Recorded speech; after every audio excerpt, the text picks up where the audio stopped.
Welcome, ladies and gentlemen. Welcome to the story behind the story. The 23rd day of December. Oh, golly. Tomorrow, yeah. Christmas Eve. Hope everybody is prepared for a great holiday weekend. Oh, my heavens. Yeah, the Air Force is busy, according to the Salt Lake Tribune. A neat little story. This is kind of a cool little story. Santa track. Oh, yeah. Way to go, Air Force. Yeah, this is quite a deal. Santa trackers stand by for another big day. This is NORAD, the North American operation for tracking incoming bogeys, okay? They have volunteers staffing the call-in center, an operations center, which last year fielded 80,000 calls. Yeah, tracking Santa. You can call in and talk to a live Santa tracker with NORAD, folks. This is Denver's operation base, their center that tracks all planes, airborne vehicles, even experimental unidentified flying vehicles.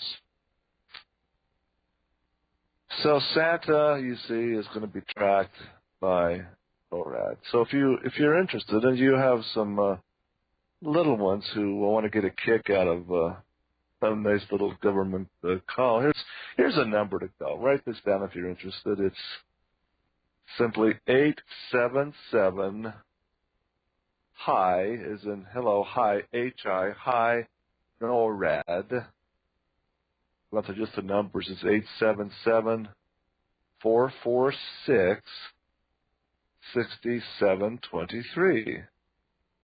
Again, 877-446-6723. This is NORAD in Denver's phone number that you can get an update as to exactly where Santa Claus's sleigh is heading. That's, again, tomorrow at about dusk, which is only a little few hours away. Cool, huh? Well, you can also go online at www.noradsanta.org, and you can track him online, folks. Isn't that just wonderful that our government is able to do that, to track Santa Claus?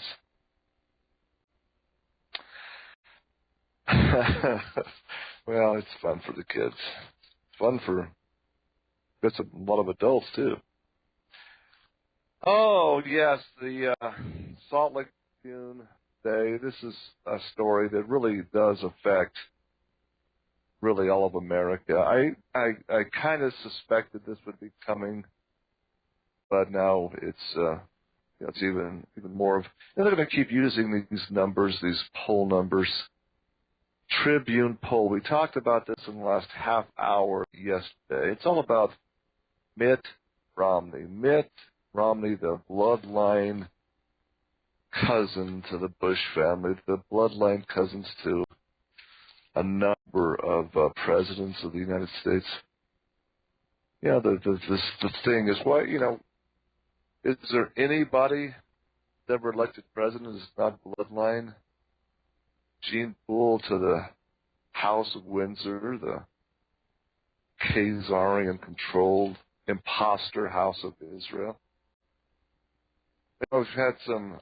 There's quite a bit of traffic on my web blog about the articles "Righteous Blood" Part 1 and Part 2, and I got to tell you, I've stirred up a hornet's nest. A lot of I've had probably, since I got my emails up yesterday, probably 20 or so comments saying that I'm a white supremacist, that a neo-Nazi.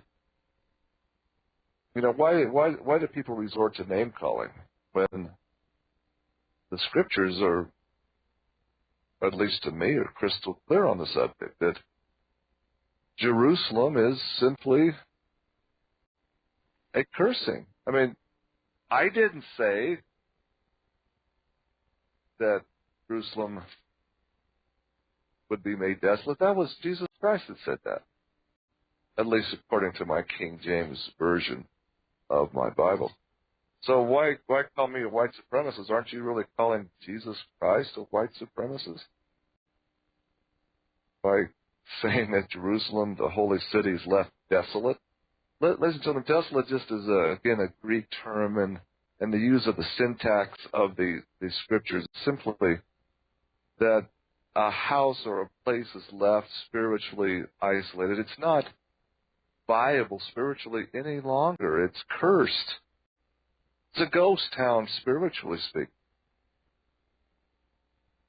And so we can see how that ties into exactly who these so-called self-styled Jews are, that in fact the geneticists and researchers and even Jews themselves, like Mr. Kessler in his book 13th Tribe, outlines that they are of the bloodline of Edom, the Edomites which come out of Cain's bloodline.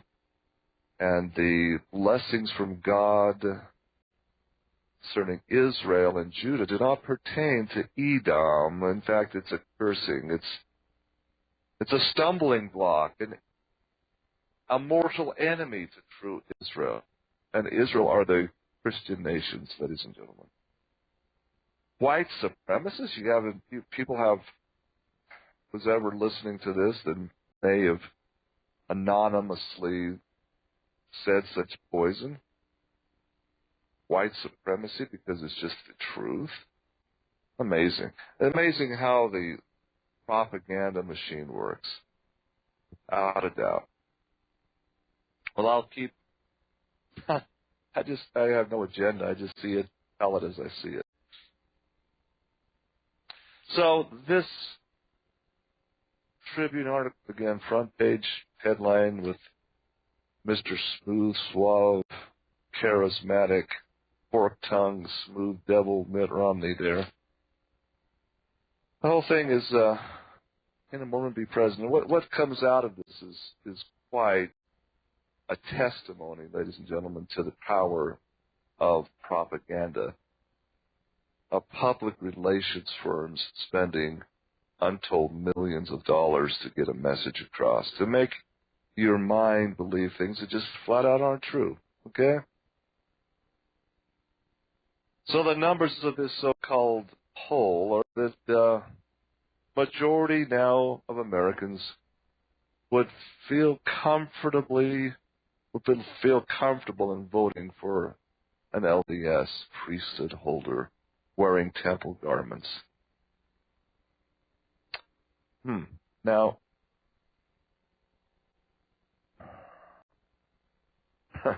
there's still PR obstacles for the church in Idleman, the Jewish-run PR firm, to overcome as far as Mormonism's what they call stigmas, but stigmas are just simply truths.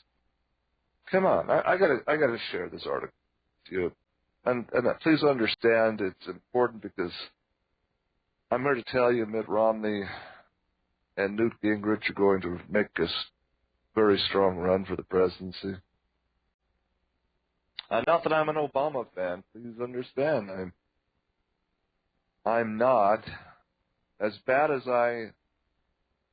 much as I know about Obama and his socialist agenda, I'm sorry, but if I had to choose two evils, I'd feel more comfortable with an Obama administration than I would a Mitt Romney administration. I really do.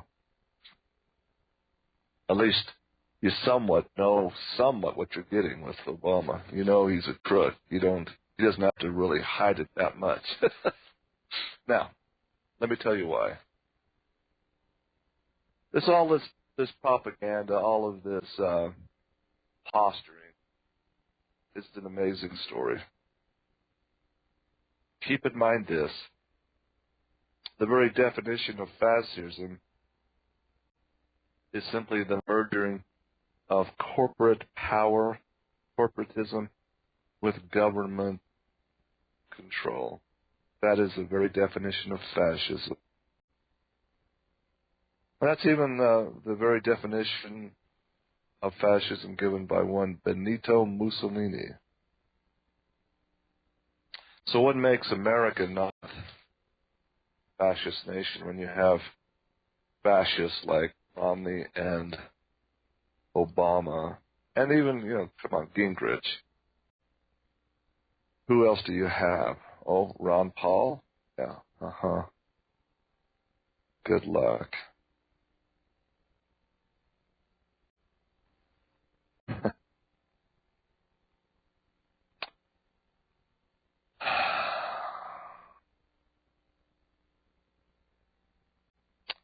Here we go.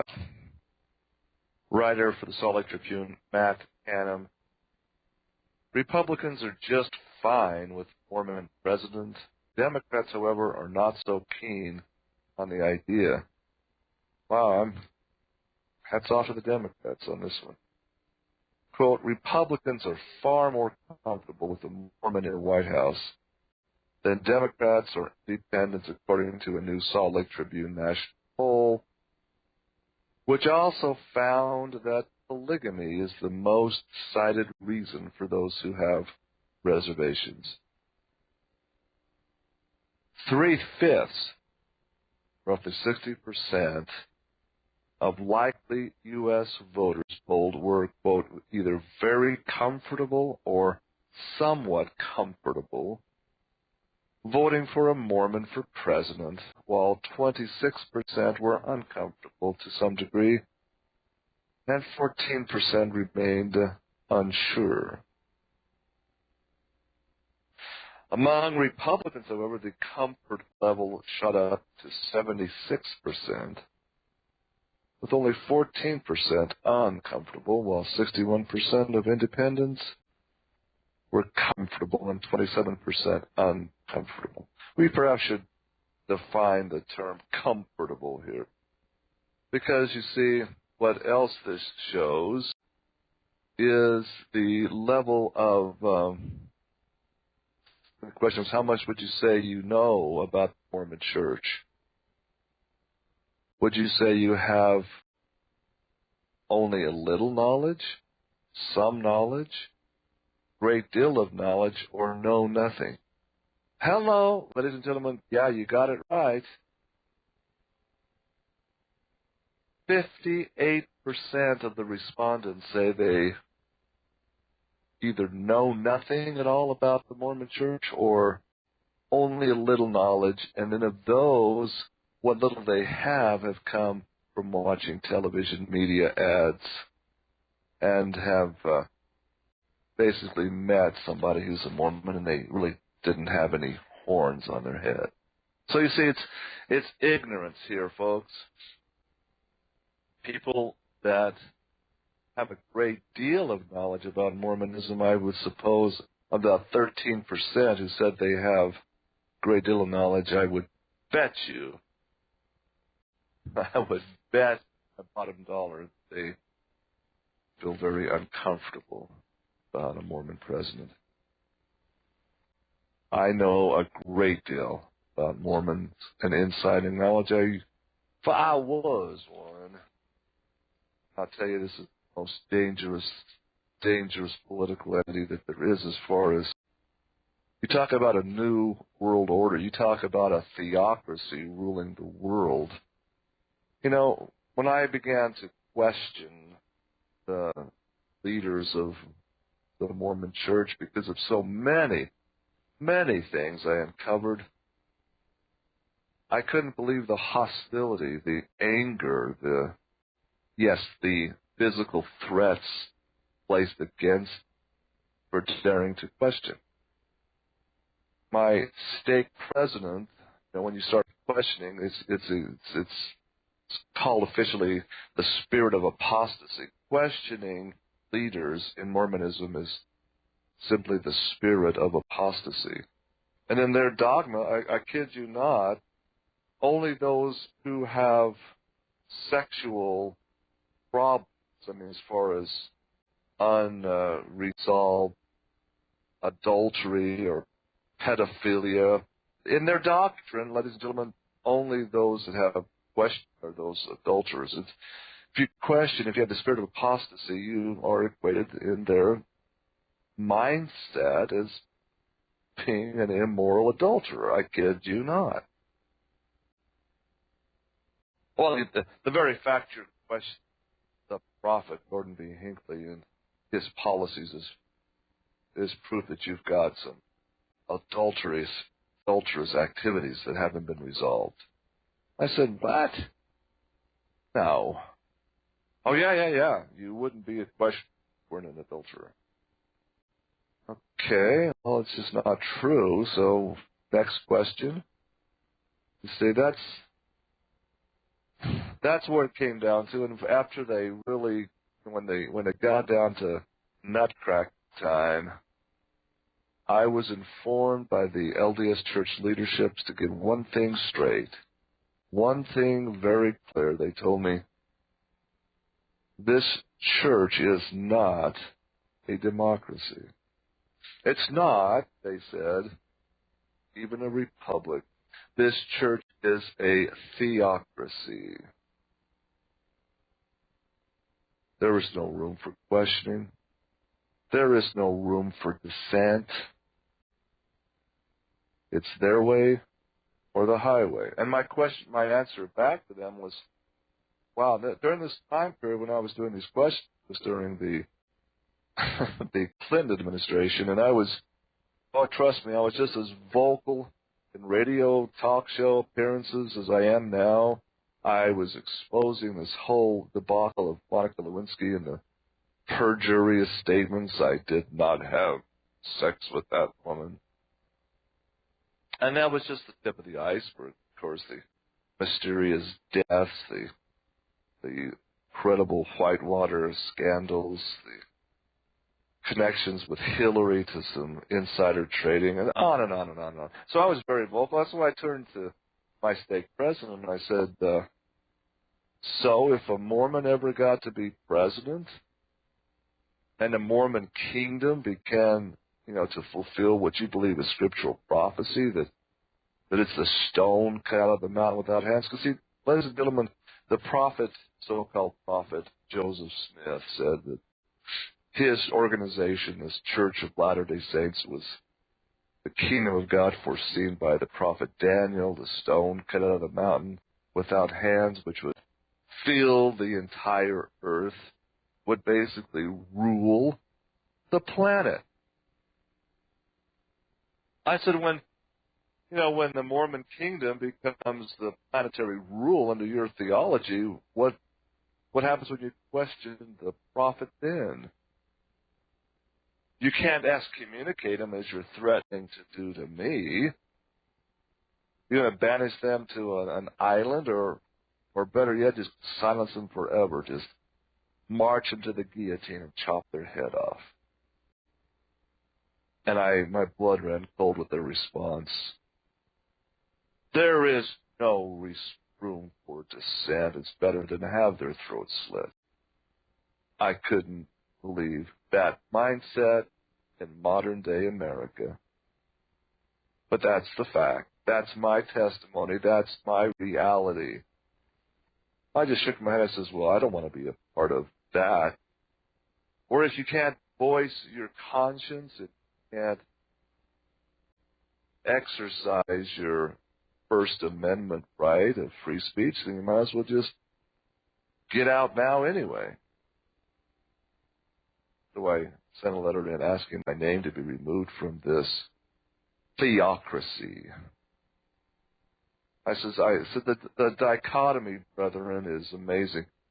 On one hand, you wave your flag about how wonderful the Constitution is, and you have many, many good Mormons who are as conservative and, supportive of the Bill of Rights as there is as any place in America. But on the dichotomy is in the same thing. They go inside of their church, which is as repressive as the Taliban in many ways, and Stalinistic, the Bolshevism. Don't question the party leaders. Don't question the party line. And most Mormons have no problem with that, but believe you me, I did. It's hypocrisy, folks. You can't claim that the government of the Bill of Rights are inspired by Christ himself, which I believe they are. Bill of Rights are inalienable. They're spiritual principles of self-determination. I believe that to my core. But then you can't go around and say, but the organization that means to control it has to be completely equivalent to communism and North Korea's regime, for instance. Don't publicly question the leaders. Don't publicly voice them, because you see, when the prophet speaks, brother, the thinking has been done, and you either march lockstep, or you are in trouble. See, that's the big problem. Does it really know Mormonism? That's the big issue. Polygamy is a side issue. The bigger issue is, who does he really work for? Who does Mitt Romney owe his ultimate allegiance to as a devout Mormon? You see, you can't serve God and Mammon. You can't. You can't serve the LDS prophet, Jesus Christ, because they are diametrically opposed. Jesus Christ says, ask, seek, knock. ASK is his acronym for ask. Christ never told anybody, anywhere, anytime, ever, don't question. He wanted to question. You see, questioning is synonymous with integrity. If you are completely, totally, honestly clean in every way, if you have the whole and complete spiritual truth, I mean, in every way, honest questioning is recommended, is encouraged. But if you have some deep, dark, serious secrets of murder and mayhem and darkness and black magic, you want to keep the cellar door locked tight. You want to keep those skeletons hidden away in the closet, and you don't want people asking questions about it.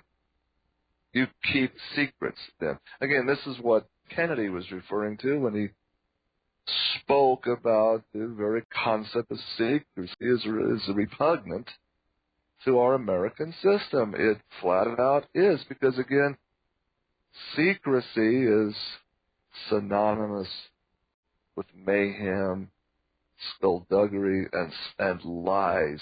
You tell a whole big bunch of lies, you're going to need to cover those lies up. You're going to have to keep it secret, even to the point of murdering somebody. And that goes back again to Cain, who murdered for gain his brother Abel. That same bloodline. You see, that's, if you really dig deeply, you see behind the curtain of Mormonism, you have Khazarian bloodline rulers. That's the big secret of Mormonism. You talk about Zionism, so-called, on steroids. That is Mormonism. You don't think so? Just take a trip to Israel and take a trip to Jerusalem and go up on the Mount of Olives, and you might be shocked to see a Mormon monument up there to Orson Hyde, Jewish, Khazarian Mormon apostle Brigham Young, and Joseph Smith. The Orson Hyde Memorial Gardens are a very, very important piece of the so-called modern nation of Israel's history. There you have it, folks. This is why you're going to see a Mormon president.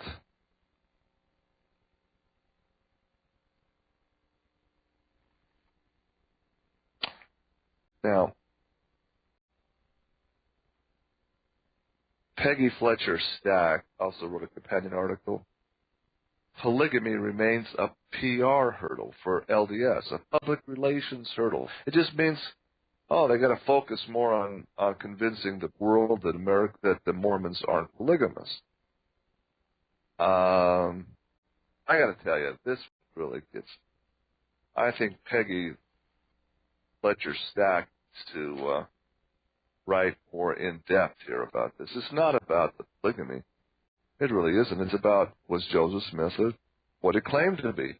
If he was a prophet, a true prophet of God, then everything he wrote is correct. You see, it's like the judge, an honest judge that's counseling an honest jury, typically will give the jury instructions. I have sat on a couple of juries, and the instructions the judge gave us was very clear. He says, now when you look at and review the testimony of the witnesses, ladies and gentlemen of the jury, he said, if you find one part of the testimony to be questionable or untrue, you must disregard all testimony of that witness.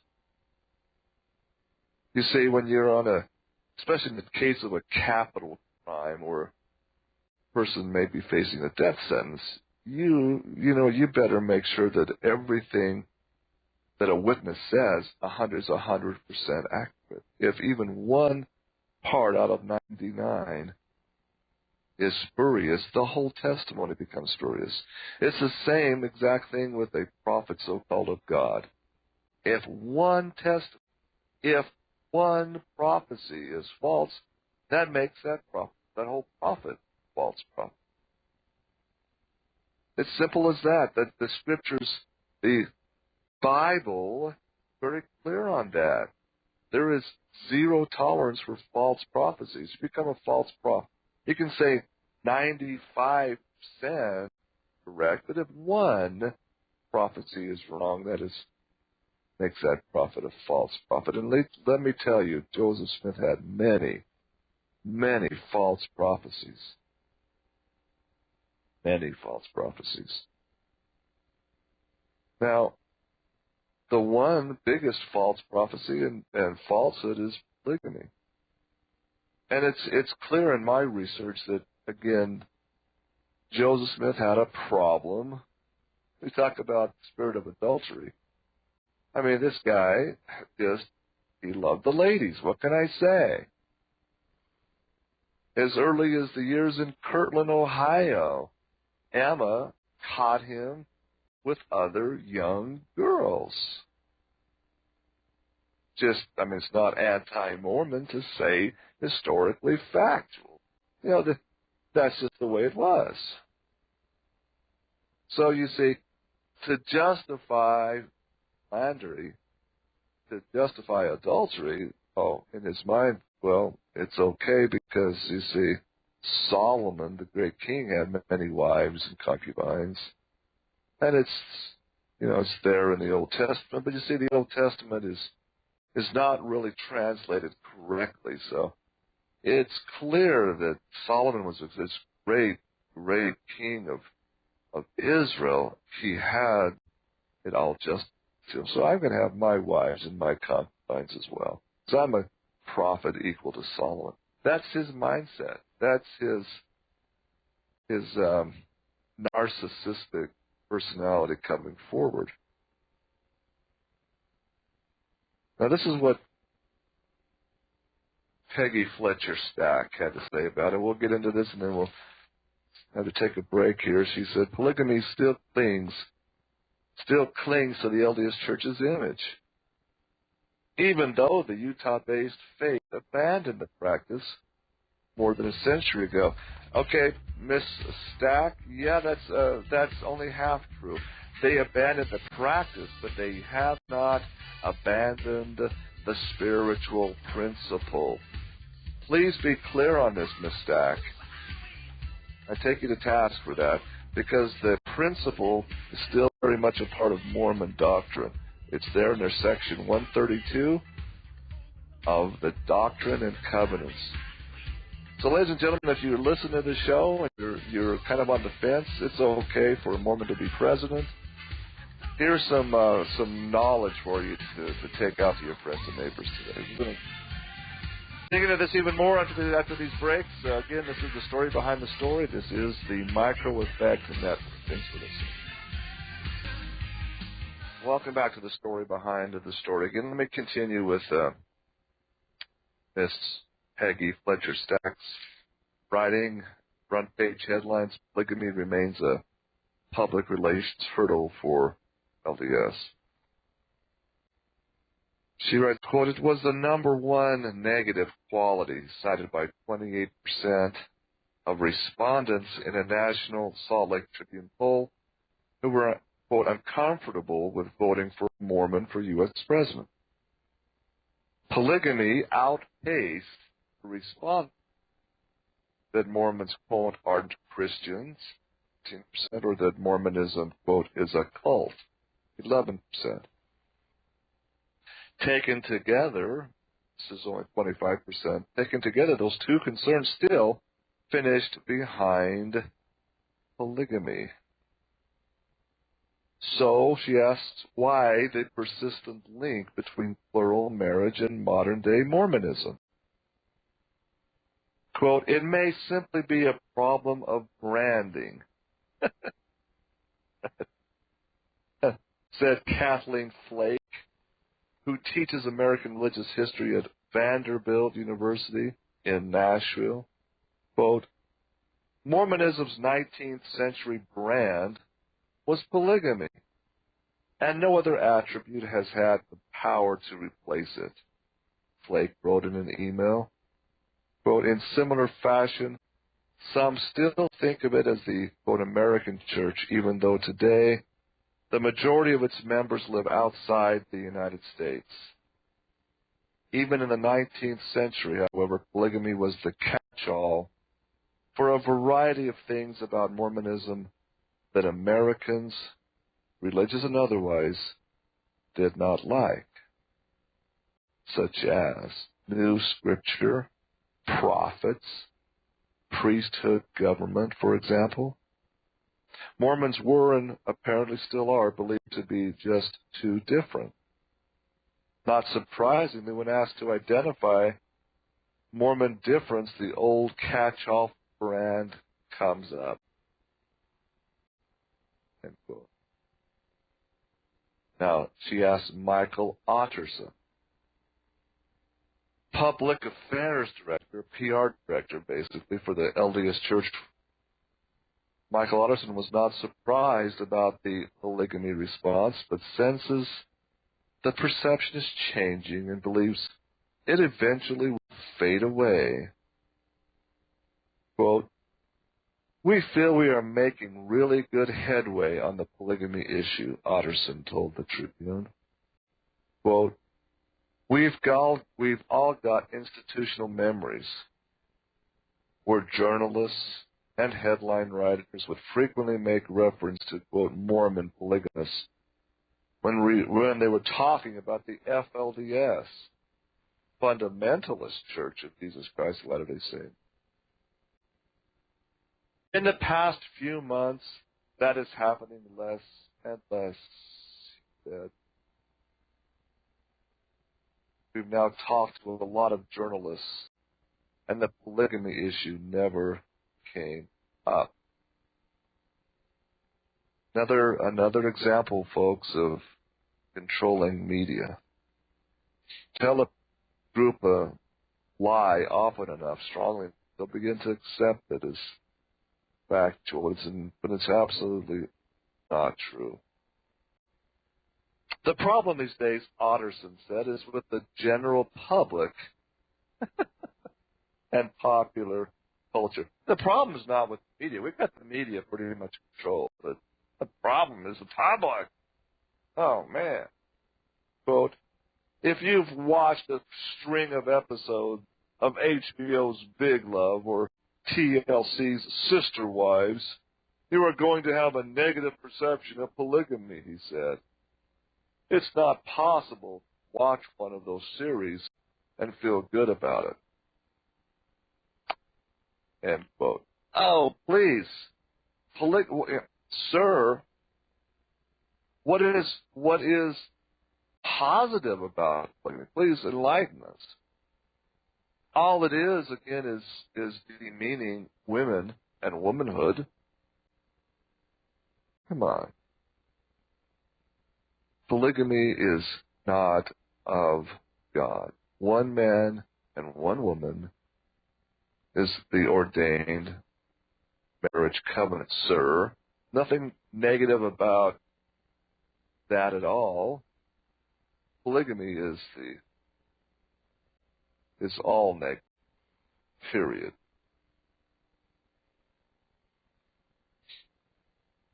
Stack goes on to say, quote, responses from some poll participants revealed that Americans' concerns extend beyond confusion between the LDS Church and polygamy practicing offshoots. Some knew the difference, but are worried that the practice remains part of Mormon history and to some extent its doctrine. In time, Otterson said, Mormonism's more favorable aspects will replace polygamy to outsiders. That's why the LDS Church launched the I'm a Mormon campaign to provide the public with a more well-rounded view of the faith and its followers. No, Otterson. You're flat out creating a myth. You're not going to talk about Mormon scriptures in section 132 that declare that polygamy is the eternal principle of the celestial kingdom. Why don't you make a public spot about that and tell the truth for once, sir? You know, if you really showed the church in its full light with its complete and full picture, take all of the makeup off and all of the props in the front, you'll see people will not join your cult, your church. In fact, many inside of it will probably look and say, oh, my goodness, what am I involved in? I know, 'cause I did it. That's what happened to me. But you see, the church, above all else, is a PR money-making machine. Again, spare no expense in buying the best PR firm Idleman the money can buy. That it's, again, the PR Madison Avenue executives, the PR firms that are really good are Khazarian, because they have to. They have to control the media. They have to control what is put in front of the public. Because you see, they have a big, big lie cover up.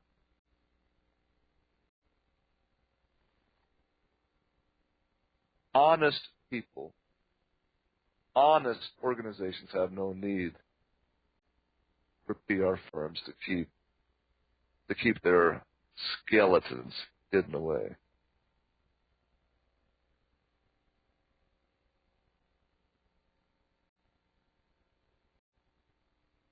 To provide the I'm a Mormon campaign. The advertising effort has been very successful, Otterson said. Quote, people identify with it and are refreshed by it. It seems to be addressing the Mormon stereotype issue. This Tribune poll may support the wisdom of the church's ad campaign. Of the 42% of respondents who reported knowing, quote, a great deal, or at least something about Mormonism, have said they knew a church member personally. Of those who felt very or somewhat comfortable with the prospect of a Mormon commander-in-chief, 21% cited the LDS churches being, quote, pro-family for their positive impressions, followed by 19% who called members friendly. Quote, that is consistent with what we've seen, Otterson said. When you know a Latter-day Saint, not only are you likely to know more about the church, but also to feel better about it.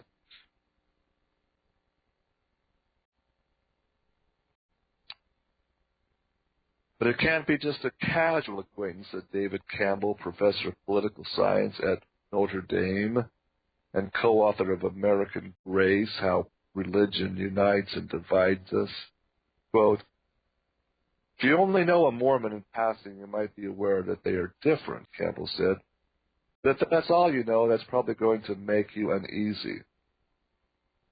It's not until you make a deep relationship that all those things that initially seem strange fade away. The, quote, I'm a Mormon campaign or similar efforts may do a little good, said Campbell, a Mormon himself, but they, quote, breed a sense of complacency that church public affairs is handling this.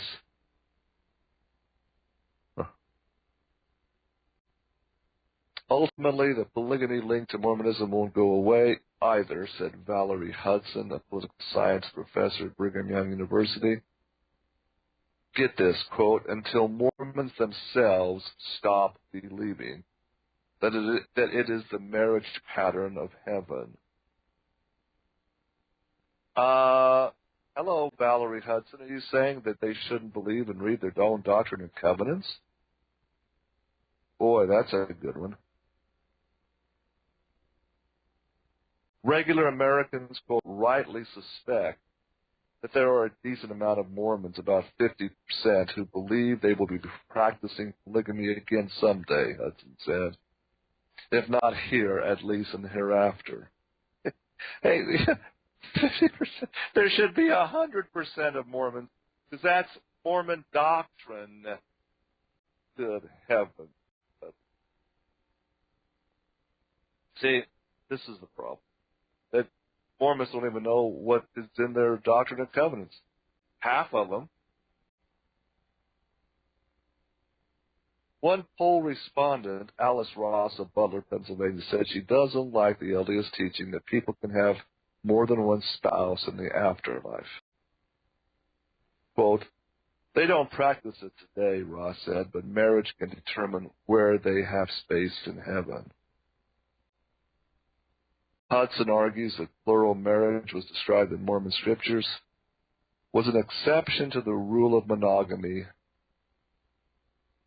much as God asked Abraham to sacrifice his son Isaac was not a mandate for all. Just as the LDS Church, this Hudson, she's something else, political science professor at BYU. Just as the LDS Church would not be in favor of legalizing child sacrifice, the Church is not going to be in favor of legalizing polygamy, she said. There is doctrinal confusion on this issue among a majority of Mormons. It will continue to be a source of concern not only within the LDS community, but within the broader American community as well. End of story. Well, see again, obfuscation continues. How can Hudson say such things when it's crystal clear in the Doctrine and Covenants what Joseph Smith taught?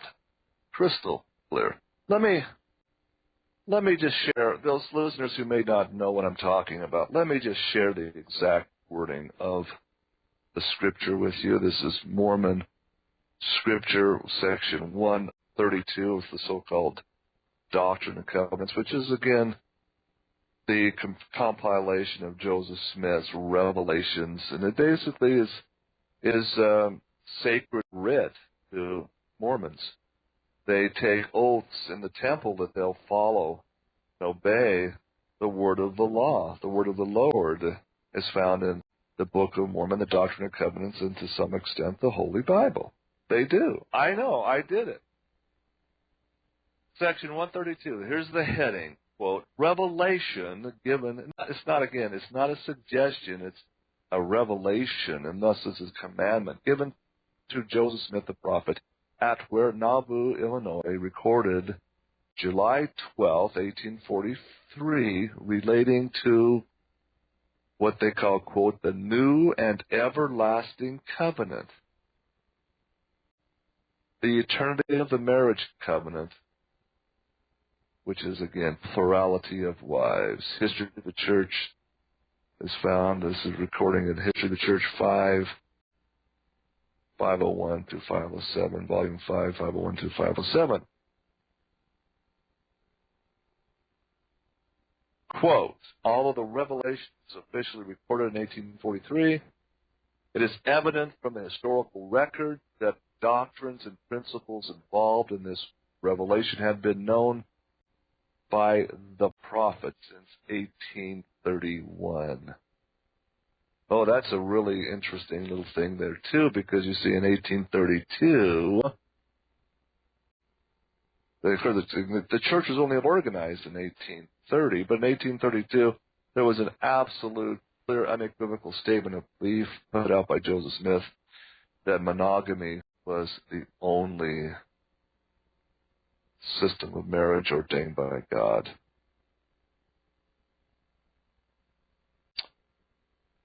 All right, here it is. Here is the revelation. Now, I'm just going to read it, and I'm going to comment on it, give some logical thought to this, folks.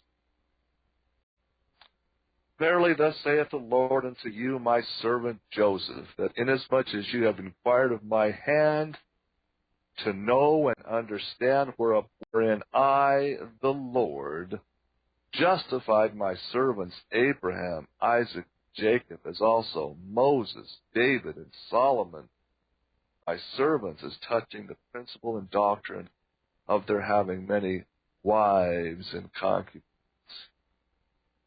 Behold, and lo, I am the Lord thy God, and will answer thee as touching this matter.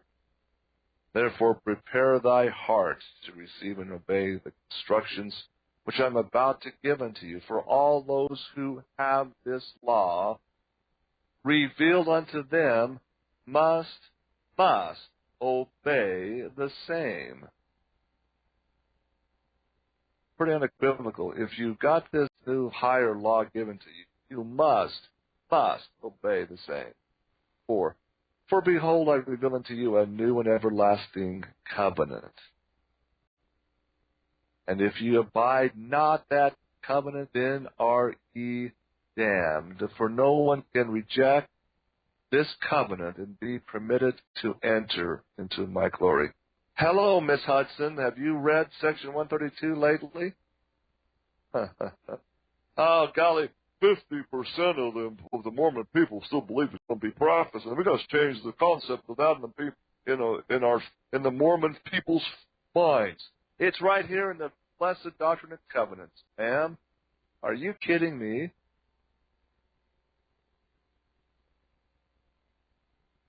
And as pertaining to this new and everlasting covenant, continue on to verse 6, it was instituted for the fullness of my glory, so that he that receiveth the fullness thereof must and shall abide the law, or he shall be damned, saith the Lord God. Now, that very verse right there shows that Joseph Smith was not a Christian.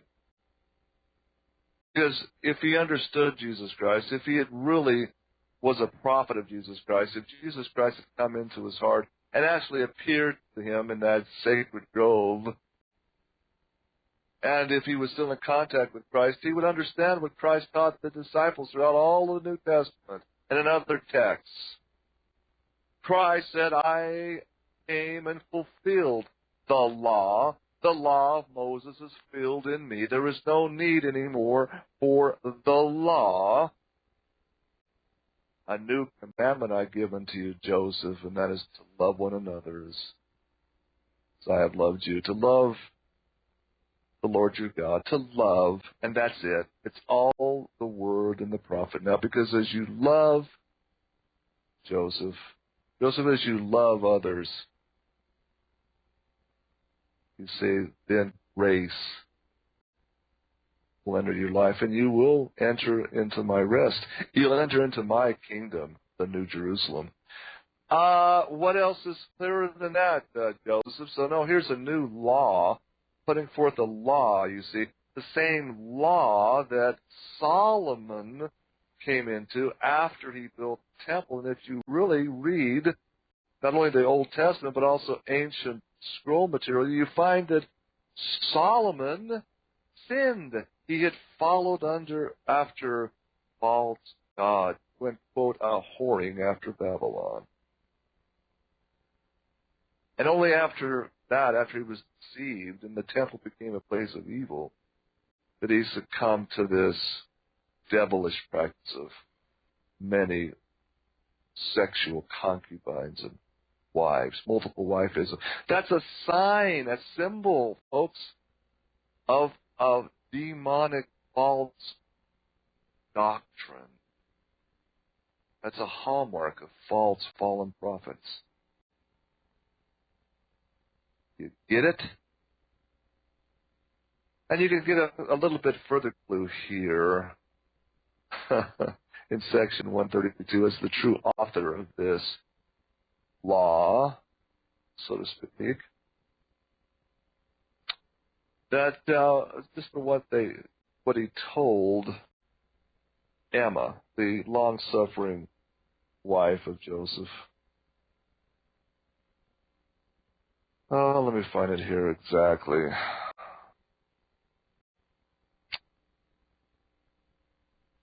Oh, yeah. And section 52, section 132, verse 51. Verily I say unto you, a commandment I have given to mine handmaid Emma Smith, your wife, whom I have given to you. I mean, Emma obviously had no interest.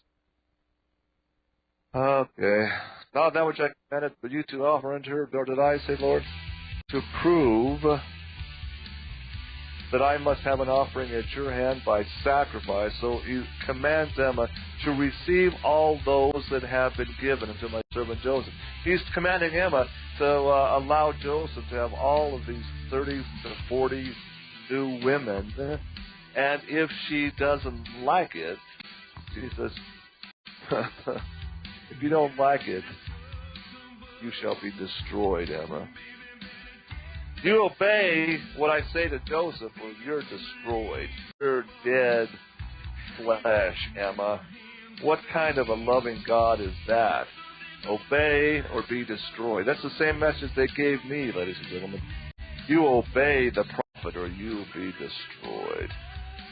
Yeah, by all means, let's elect a Mormon prophet president, a Mormon candidate president that believes this stuff.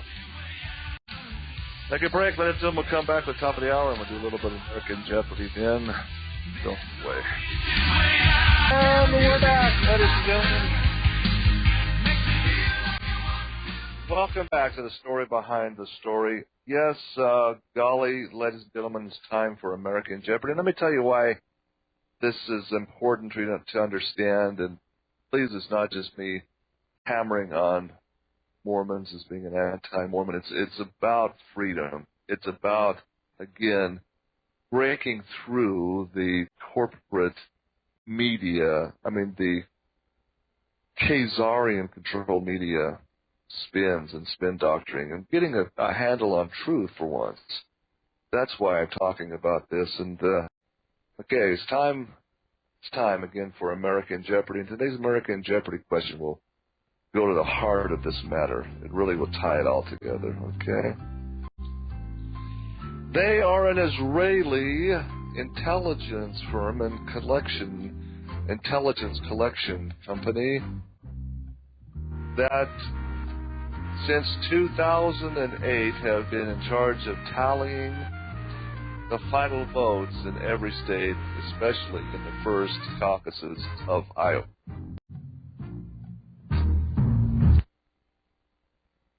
Yes, indeed, that's the answer. The question is what is Voxio? Vox, V-O-X-E-O, Voxio hyphen Elron.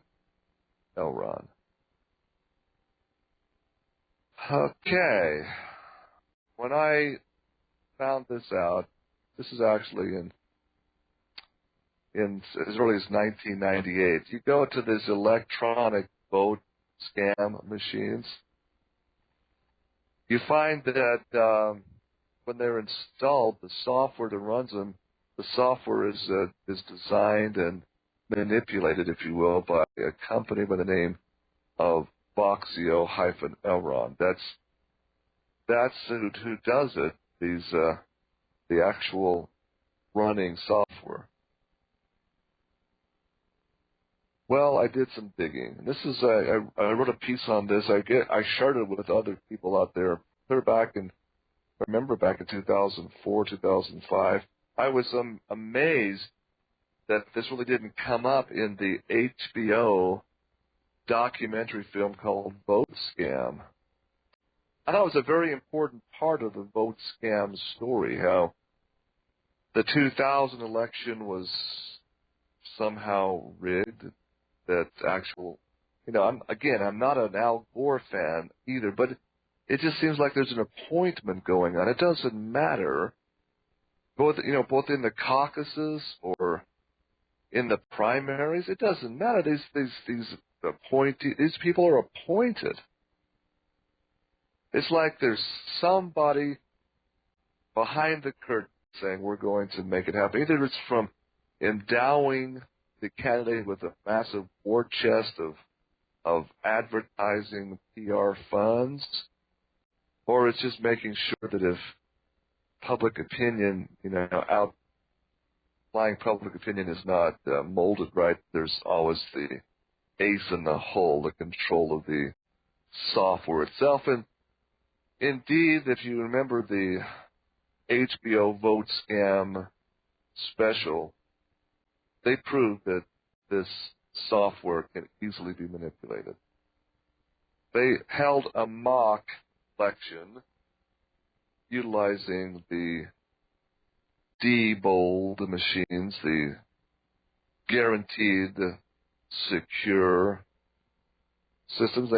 They knew what the people voted, and they went through into the electronic connection, and they had simply hacked the software, had a backdoor basic software, and made the results totally different than what was actually counted by a hand count. So, ladies and gentlemen, what am I talking about here? Well, what is Voxio? You can hold on to your shorts. We talked about NARUS technologies out of Tel Aviv, the electronic surveillance that's now such a big part of the National Security Agency and top secret America. Voxio is connected to NARUS, the interactive voice response technology utilized in the Iowa caucus results polling. That's all done by NARUS through Voxio, folks. The Voxio call center is located in Atlanta, Georgia. All of it connected, again, through the telecommunications system, and it goes through the NARUS controlled hubs. Atlanta, Georgia on the East Coast, San Francisco on the West Coast.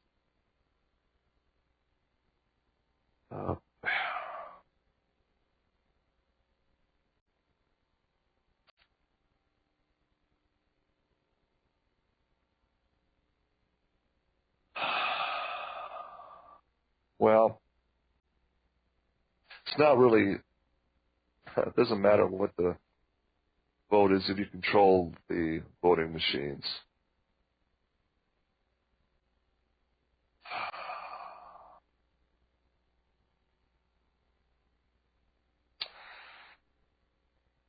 Elron Electronics Industry.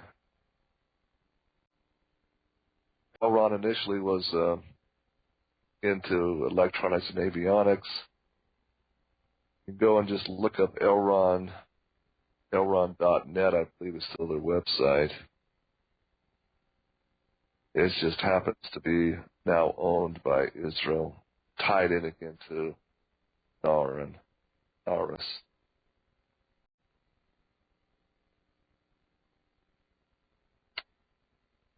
So, what does this mean to me? It means look and see no matter what public opinion polls state, the ace in the bag for Mitt Romney is he's got Israel behind him 100%, 110%. Yes, indeed. Now, I want to share with you some quotes in this hour.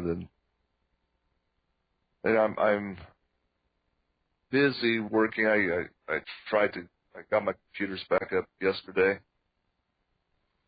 Tried to answer literally over 600 emails. This is emails pertinent to this show and to my blog. Some very positive responses on Righteous Blood, Part 1 and Part 2, but it's either they love it or they hate it. There's no middle ground recorded there. About even Stephen, from spouting off white supremacy gobbledygook, to being diluted to right on. This is perfect stuff, my God. So I guess we continue. I had Part 3 and Part 4 outlines done and fleshed out pretty well, ready to post when my computers went dark on Monday morning. So I had nothing saved. It was not able to be recovered. So I have to restart it again. I just need some time to do so. This is basically where I'm going with Part 3 and Part 4 of this Righteous Blood series. I'll see who's the power behind Benito Mussolini and the Italian fascist trolls. Again, it goes back into a group of Khazarian manipulators. Just flat out is.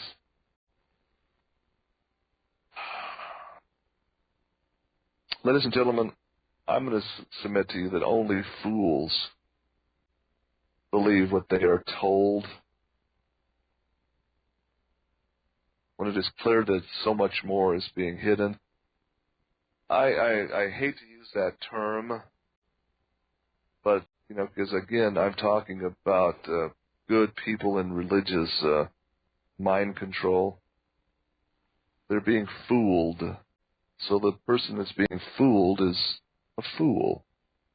Not that he's simpleton or a dimwit, just been fooled.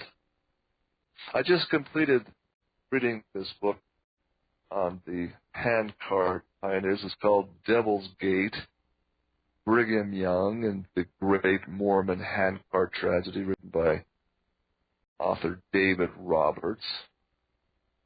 For what it's worth, ladies and gentlemen, this is an absolutely incredibly must-read book. If you want to know about the true goals of Mormonism, the Brigham Young, it's ultimately, folks, all about creating a monetary empire, about money. It's always about. This is a fantastic expose. I say fantastic because I thought I knew a whole lot about the handcart problems. He brought it all, painstaking research over years, searching archives, searching pioneer journals. Let me tell you what he came up with. In case you don't know, folks, if I were to reach out through this radio show and do a poll, I would bet that 95%, maybe even 100% of listeners to the show know all about the Donner Party. They've heard about it. It's part of your curriculum in school to learn about the ill-fated Donner Party. Why? Because you see, these poor stranded immigrants resorted to survive to cannibalism. That's the big story, but the deaths of the Donner Party was around 50 immigrants. What if I were to tell you that there was a disaster 5 times greater than that? It would involve, ladies and gentlemen, Mormon immigrants called the Willie and Martin handcart companies that lost 250 plus. Fully 25% of the party died of starvation and exposure on the high plains of Wyoming in the year 1856. 250 and more. But that's not really the story behind that story. The story behind the story is how it happened.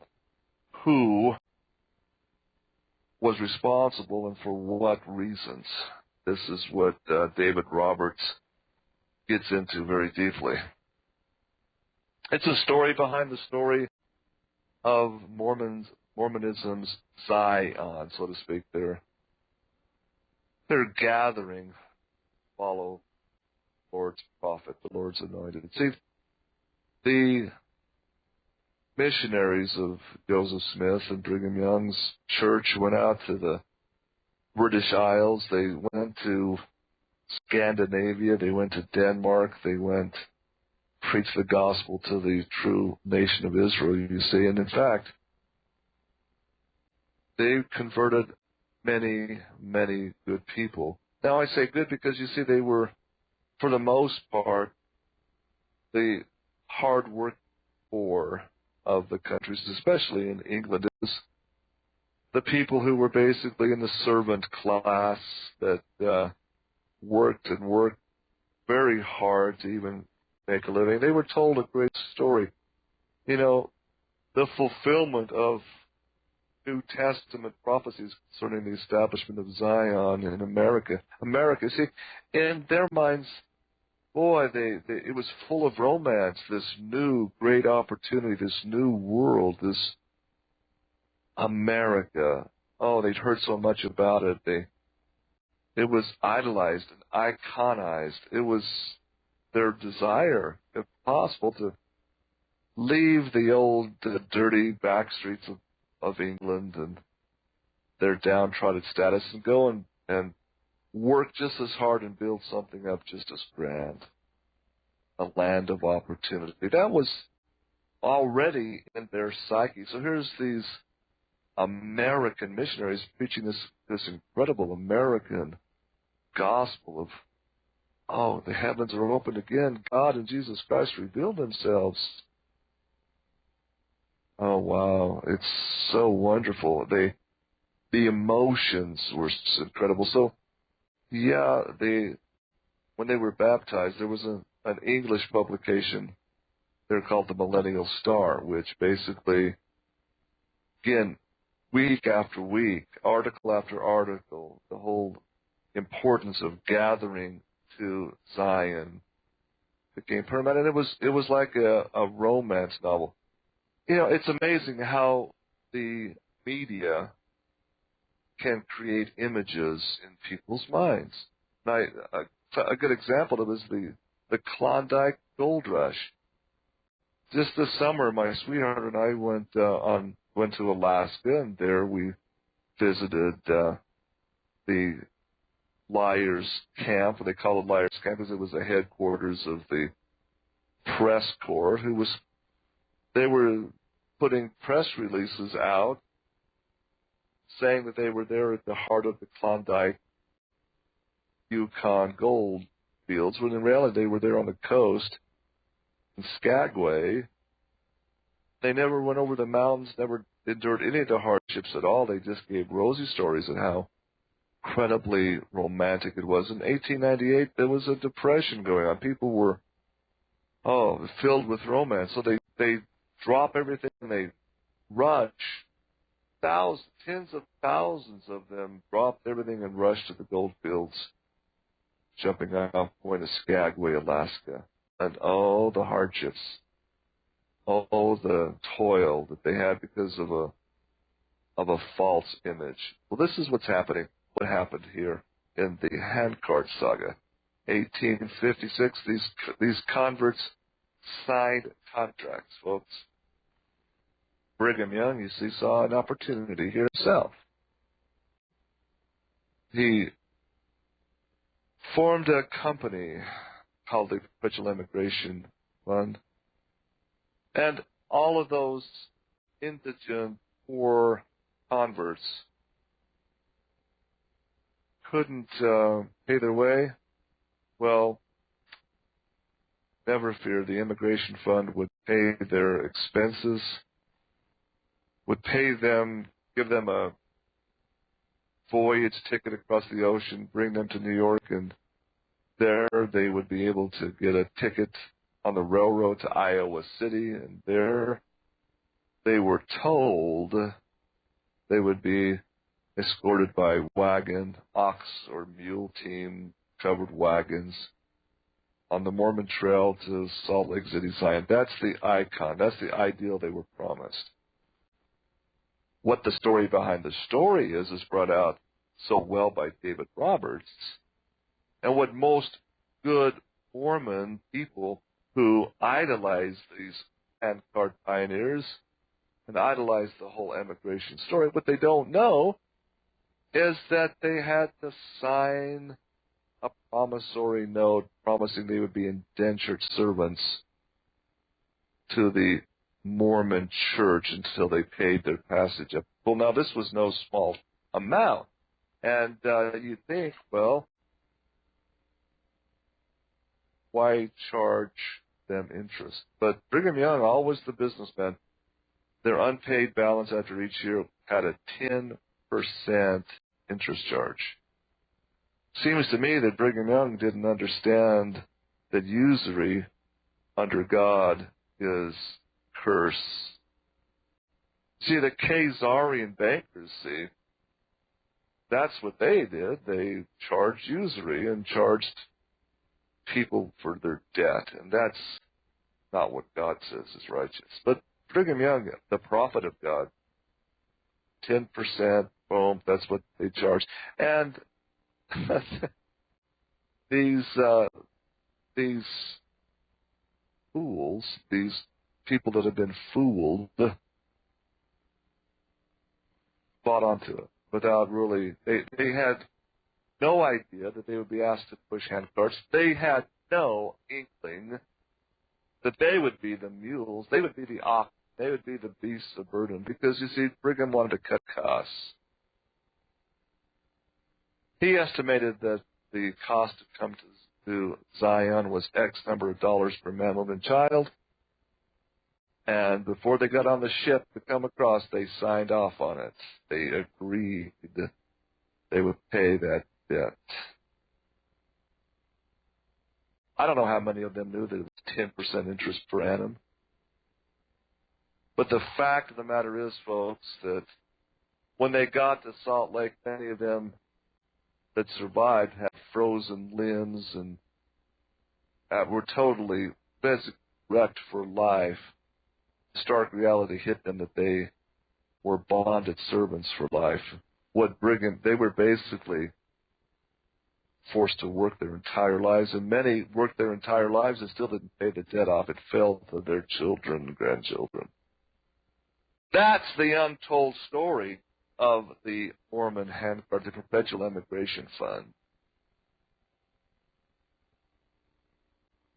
Yeah, come to Zion, Mormons.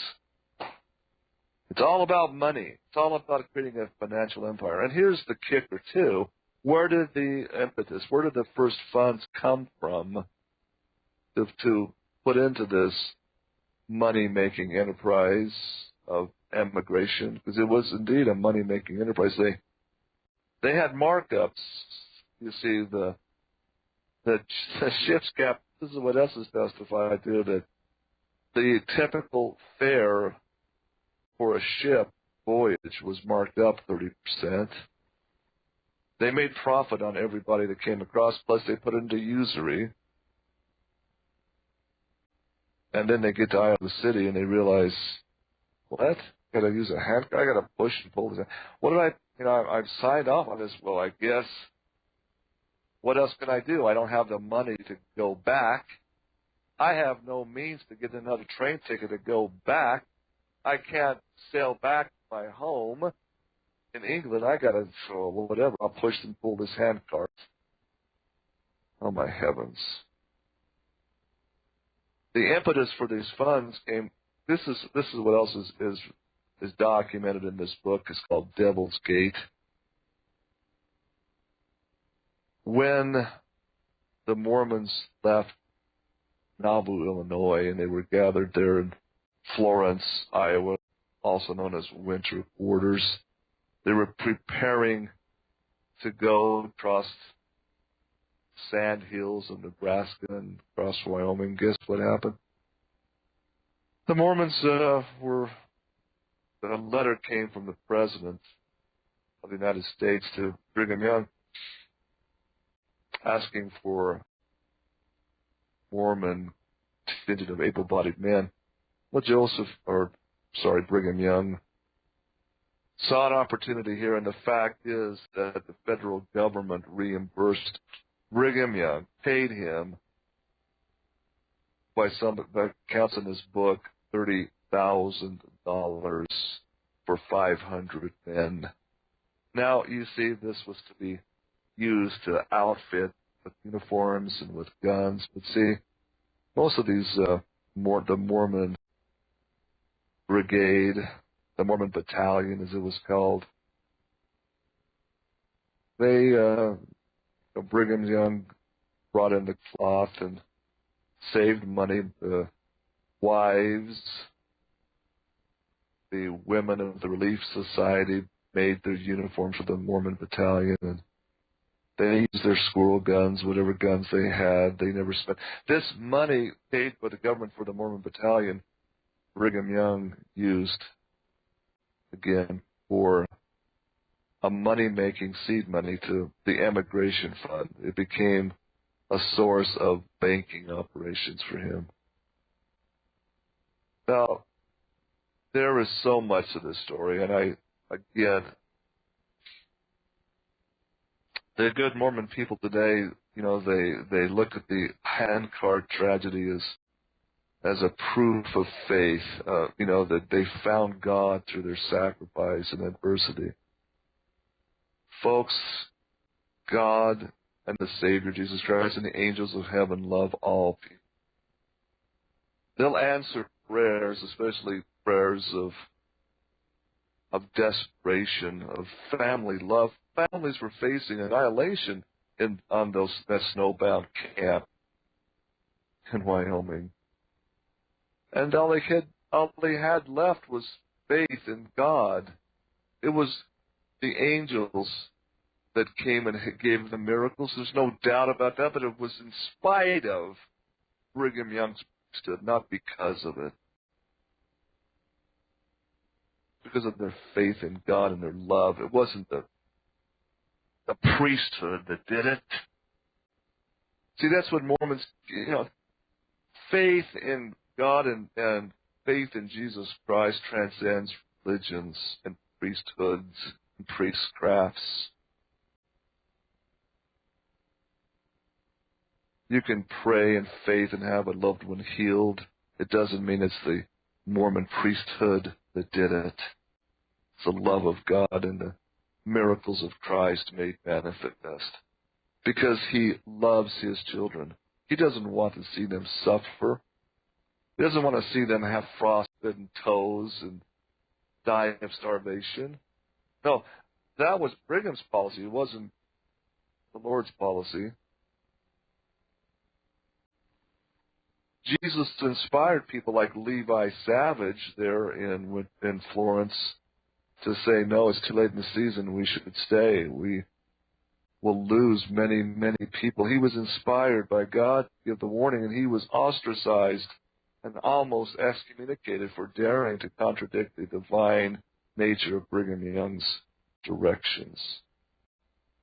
This is all documented in this book as well. So, it's funny.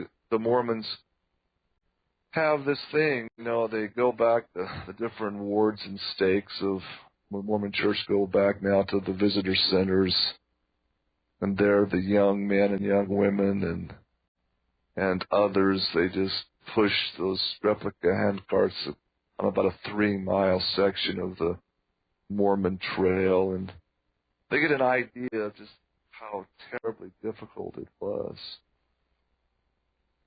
3 miles, folks, versus 1,350 miles with a ration of oftentimes less than 1 pound of raw flour. That's all they were given. Shame. Shame on this man, Brigham Young, for such a thing. When in reality, folks, he had the money to supply wagons and well-stocked provision or supplies. He had it, but he didn't. He valued money more than the lives of these immigrant people. And that is where he will have to answer to God for. I'm telling you, it's clear. It's clear in this book. Again, it's all, again, a doctrine of the Nicolaitans.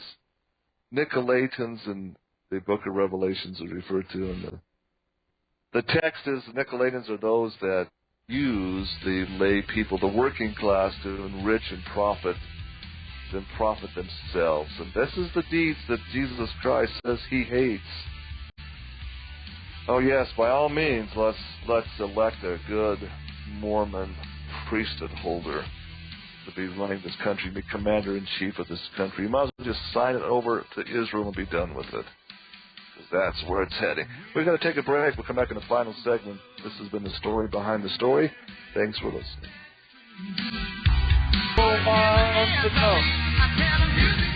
I hope they want to know. I mean, they really hope they do want to know. I'm going to leave this stack, and again, this was a part of what I was digging into to present the Righteous Blood, parts 3 and 4. This is a suppressed report.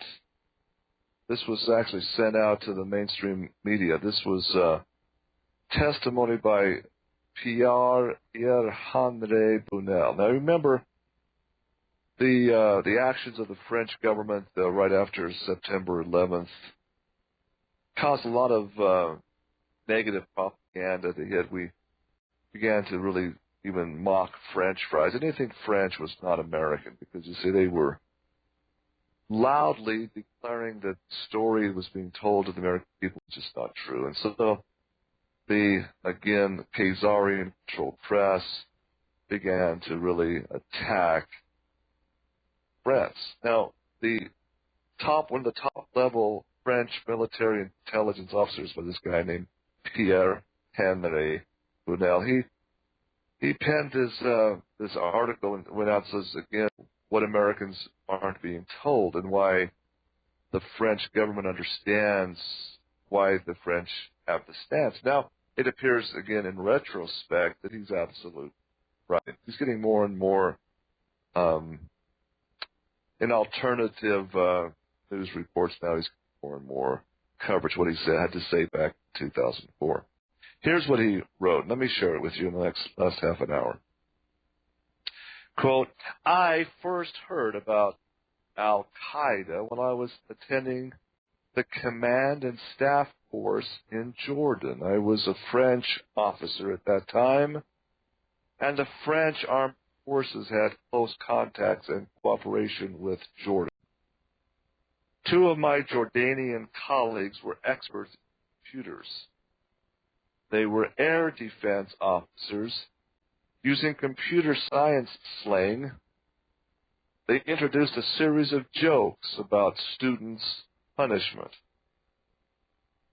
For example, when one of us was late at the bus stop to leave the staff college, the 2 officers used to tell us, quote, you'll be noted in Qadat al-Malamat, which meant to be logged in the information database, meaning you will receive a warning. But if the case was more severe, they used to talk about Qaida al-Halama, meaning the decision database. It meant you will be punished. For the worst cases, they simply called it be logged on to Al-Qaeda. In the early 1980s, the Islamic Bank for Development, which is located in Jeddah, Saudi Arabia, like the Permanent Secretariat of the Islamic Conference Organization, bought a completely new computerized system to cope with its accounting and communication requirements. At the time, the system was more sophisticated than necessary for their actual needs. It was decided to use a part of the system's memory to host the Islamic Conference's database. It was possible for the countries attending to access the database by telephone and intranet in modern language. Again, this is back in 1980, folks. The governments of the member countries, as well as some of their embassies in the world, were connected to that network. According to a Pakistani major, the database was divided into two parts.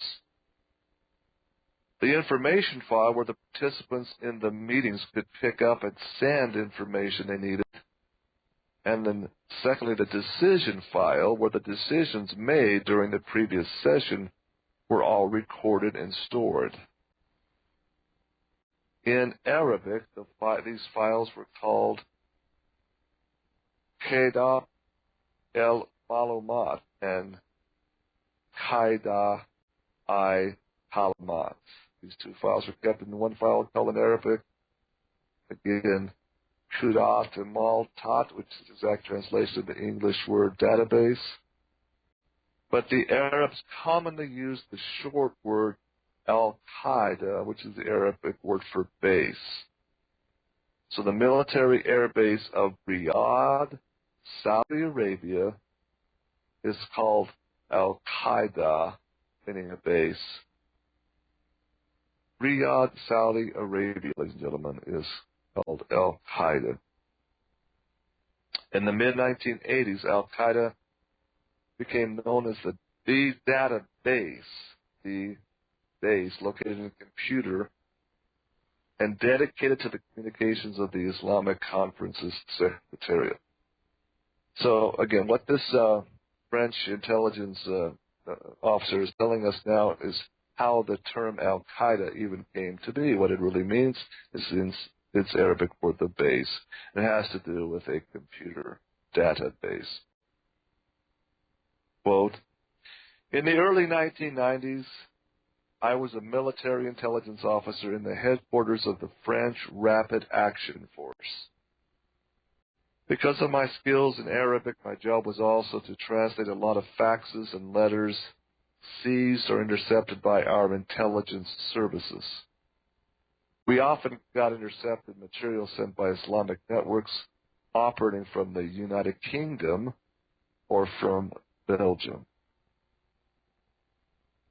These documents contain directions sent to Islamic armed groups in Algeria or in France. The messages quoted the sources of statements to be exploited in the redaction of the tracts or leaflets, or to be introduced in video or tapes to be sent to the media. The most commonly quoted sources were the United Nations, the non-aligned countries, the UNHCR, and Al-Qaeda. Quote, Al-Qaeda remained simply the database of the Islamic Conference. Not all member countries of the Islamic Conference are so-called rogue states, and many Islamic groups could pick up information from the databases.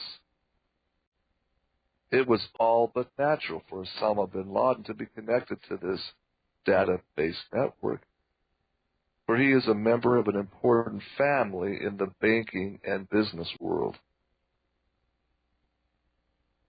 Because of the presence of rogue states, so-called, it became easy for terrorist groups to use the email of the database.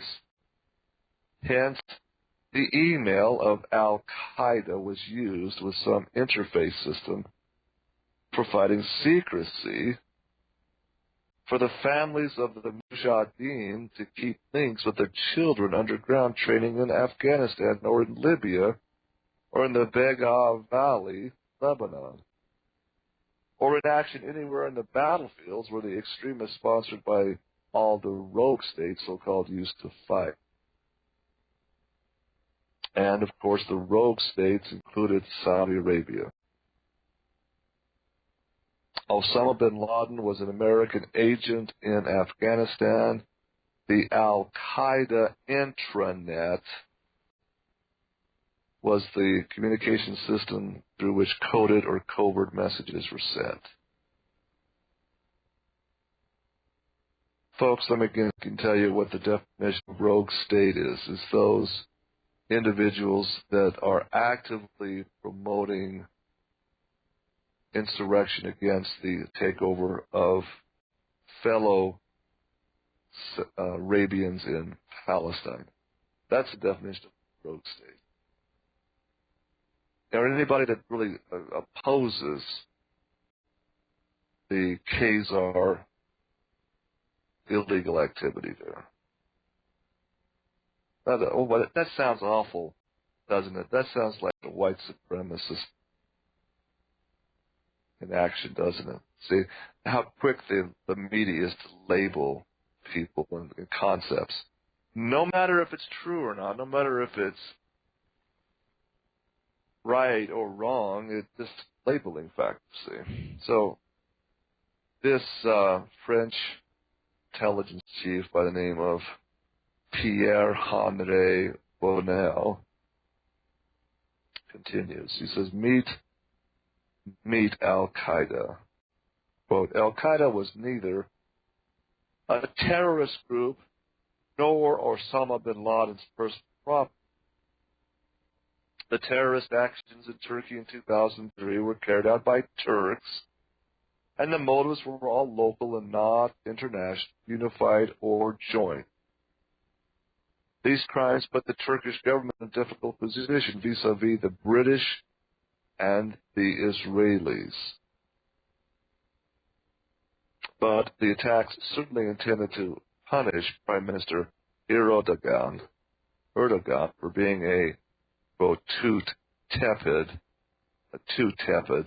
Islamic politician. But in the third world, the general opinion is that the countries using weapons of mass destruction for economic purposes in the surface of imperialism are, in fact, so-called rogue states, especially the United States and other NATO countries.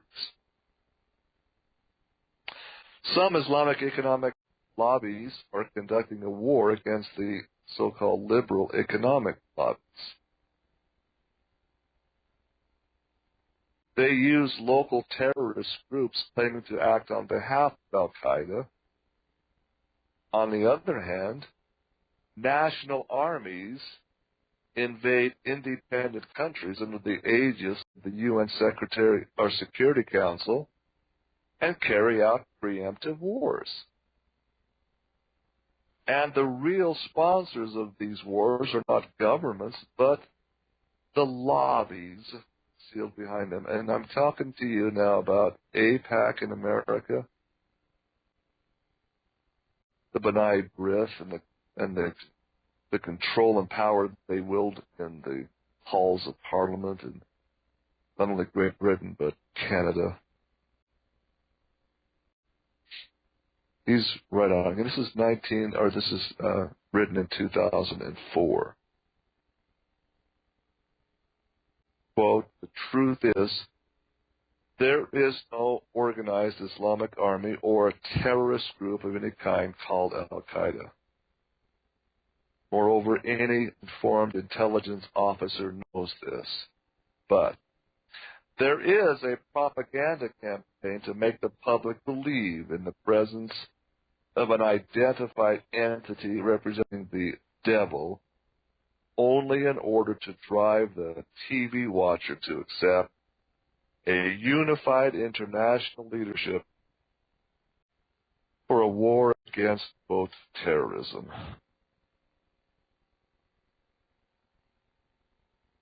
Quote, the country behind this propaganda is the United States and their lobbyists, which again is is AIPAC, folks.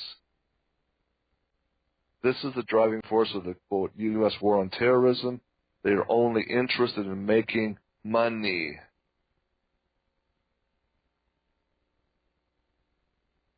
So what happened? The major PR, Henri Brunel. This was written by Brunel, and that didn't come to the light of American press until 2004, but it was written actually December 2001. After he wrote this, December 2001, Major Pierre-Henri Brunel was convicted by a secret French military court. This was not done in the public sector at all. It was a secret tribunal. So convicted of passing classified documents that identified potential NATO bombing targets in Serbia to a Serbian agent during the Kosovo War in 1998. Brunel's case was transferred from a civilian court to the private secret military tribunal to keep the details of the case classified. Brunel's character witnesses and psychologists' profiles notwithstanding, the system got him for exposing this truth about Al-Qaeda and who has actually been behind the terrorist attacks commonly blamed on that group. It should be noteworthy that the Yugoslavian government, the government with whom Brunel was asserted by the French government to have shared information, claimed that Albanian and Bosnian guerrillas on the Balkans were being attacked by elements of Al-Qaeda. We now know that those guerrillas were being backed by money provided by the Bosnian Defense Fund,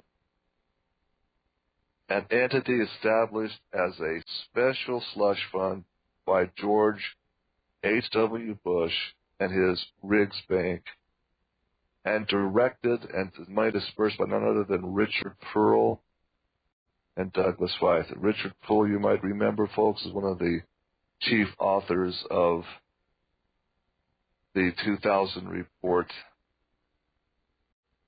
on American primacy, calling for a new Pearl Harbor event, Project for a New American Century, PNAC. This French officer, Major Pierre-Henri Brunel, was targeted by the neocons politically and taken down. There you have it, folks. Another story behind the story. You know, why is it then when we tell the truth, we're taken to the woodshed these days? When I was a boy, my dad, my mother, well, it was a capital, a cardinal sin just about for me to tell a lie, because my name was True, you see. They named me True. That's on my birth certificate. I told a lie one time, and I'll never forget how terrible it was. It made me feel. And so, I say that's the best thing we can do, and be truthful in every way. Because, philosophically speaking, when you really think about it, there's different forms even of lying. I sat there, and the young lad, I understood that sometimes being quiet when a lie is put on the table makes you a party to that lie, makes you also a liar. Because your quietness, you say, you acquiesce, you basically sanction that. If people are quiet, ladies and gentlemen, in the face of untruthfulness, then I submit they are lying along with it. You become an accomplice to that lie. So if you sit there and you know the truth, and because of, the people lying are powerful, the people lying, could make life miserable for you, do you still sit there and just nod your head? It's okay to be sitting there nodding your head when you're ignorant of the truth. When you really are trying, that makes sense, I guess. I guess it's right. This is why I'm so upset at these newspaper polls on Mormonism. And Mormonism is Christian. It's not a cult. It's mainstream. It's not. Mormonism should not be established unless they can be honest and say exactly that they're different Christians and they tell the truth. Just tell the truth. I probably would still be a Mormon today if they just told the truth. One of the apostles of early Mormonism, a guy named Brigham Roberts, P.H. Roberts, towards the tail end of his life, he began to realize, there's problems. And he wrote a book called Difficulties with the Book of Mormon. This is a Mormon apostle, and he campaigned for the so-called prophet, seer, and revelator of the church at that time to come clean and say, hey, we got to say that there's some real difficulties with the Book of Mormon. But no, the decision was made to keep it secret, to keep these truths. The truth is that the Book of Mormon is bogus from people. Too much money's at stake, too big of an empire. See, we can't hurt people's faith. So quietness, being silent in the face of a big lie makes you a part of that lie if you really know the truth. I submit this is exactly what Christ was referring to. And he said, I'd rather you be hot or cold, but if you're lukewarm, I'll spit you out of my mouth. That's a parable. No, yeah. That's what he doesn't like, is people sitting there being lukewarm. Because you become worse than a liar, you have no backbone. Nothing worse than a liar. Only worse than a liar is a spineless liar. And so I spout off. I tell the truth that I know to be the truth.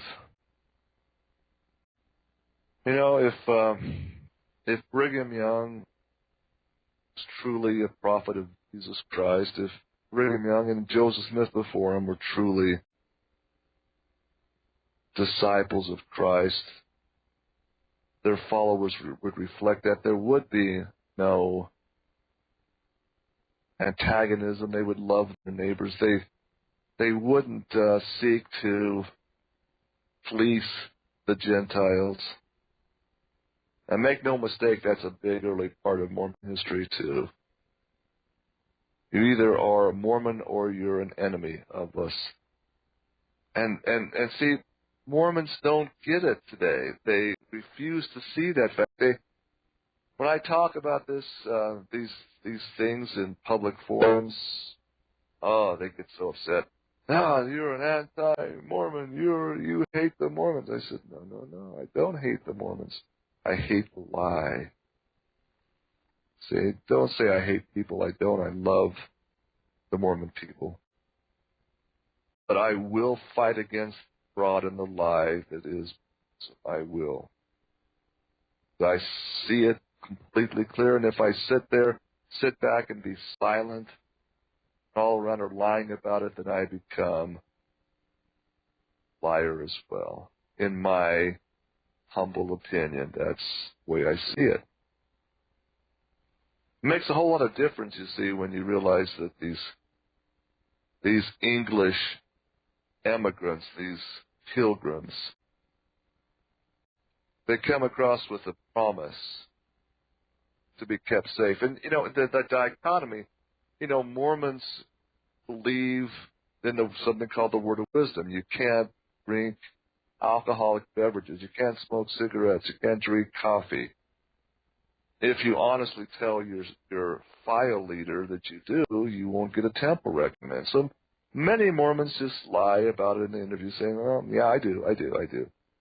They don't want to rock the boat, so they go in and do their temple just to be seen of men, but really, and they like to drink a little bit, or they like to have some coffee every day. That's just what Mormons do. Not all of them, but some do. The point is, see, that all of this, again, goes back to what? The doctrine is any religion that can't save you temporally has no ability to save you spiritually. Well, Brigham Young's policy with the handcart had no power to save the people temporally. If he was a true prophet of God, the policies and things that he's established would have made it very, very safe for people to come. Wouldn't put the people in harm's way. We're a fourth. 250 of them died. Oh, ladies and gentlemen, you have a great weekend. Merry, very, very good Christmas. I won't be back next week. I've been taking a week off, so it'll be after New Year. So have a happy New Year, too. Keep your powder dry. Keep fighting the war on error. And just do us a favor this Christmas season, as always. Just tell the truth. Have a happy and wonderful holiday season. Talk to you later.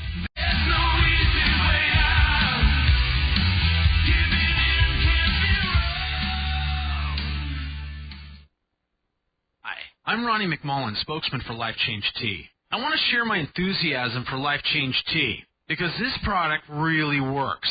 I have spent many hours listening to hundreds of testimonies from people like you having their health be transformed because of this amazing product. When your mind makes the decision for a health change, Life Change Tea will help you to achieve your health goal. Reduce your weight, diminish bad bacteria, receive more energy, cleanse your skin, eliminate toxins, give health and energy to your vital organs. If you want to make a change in your health plan, call now. Call right now. 928-308-0408. Again, 928-308-0408. Or you can log on to the website at getthetea.com. That's getthetea.com. Make up your mind and choose the right path. That's getthetea.com. Regardless of the dollar price involved, 1 ounce of gold would purchase a good quality man's suit at the conclusion of the Revolutionary War, the Civil War, the presidency of Franklin Roosevelt, and today. You may not be in the market for a new suit, but you don't know what the future may bring. And gold is the one financial constant the world has ever known. It can always provide you with your basic needs. Whether you're looking for junk silver, old silver dollar rolls, gold bullion, or fractional tradable gold pieces, Kettle Moraine is your full-service representative with over 50 years of knowledge and personal experience. Visit FlyingEagleGold.com or call us at 623-327-1778 today for competitive prices on all your gold or silver needs. If you're looking for real financial insurance, call Kettle Moraine today at 623-327-1778. That's Kettle Moraine, 623-327-1778.